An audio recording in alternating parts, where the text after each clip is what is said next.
কুমড়ো ফুল দিয়ে আজকে বড়া বানাবো। সেজন্য কুমড়ো ফুলগুলোকে সুন্দর করে বেছে কুটে নিচ্ছি।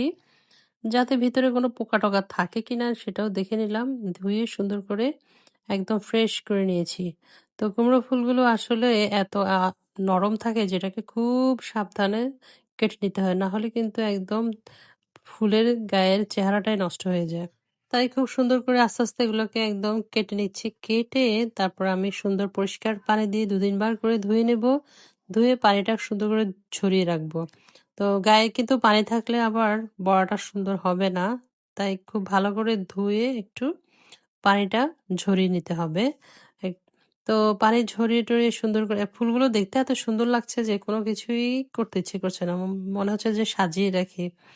তো যাই হোক তারপর মনে হলো যে একটা পাকোড়া বানিয়ে ফেলি। তো ১ম এ এখানে আমি চালের গুঁড়া নিয়ে নিলাম, আর দিয়ে দিলাম কালো জিরা, তারপর গুঁড়া মসলা দিয়ে দিলাম। দিয়ে এবার লবণ ও চিনি দিয়ে দিলাম ১/২ চামচ করে।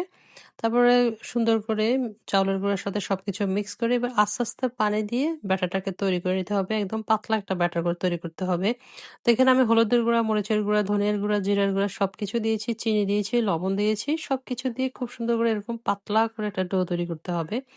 তাহলে কিন্তু বড়াগুলো মচমচে হবে। তো এই তো এভাবে করে ফুলগুলো একটা, একটা করে চুবিয়ে বাস এভাবে তেলের মধ্যে দিয়ে দিব।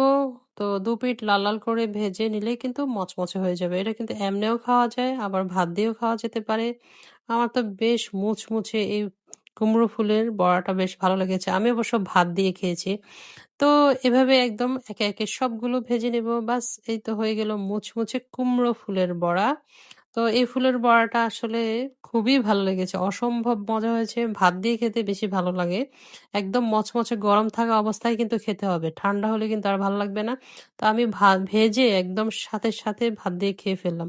মোট কথা হলো ভাত খাওয়ার আগে, আগেই ভাজতে হবে।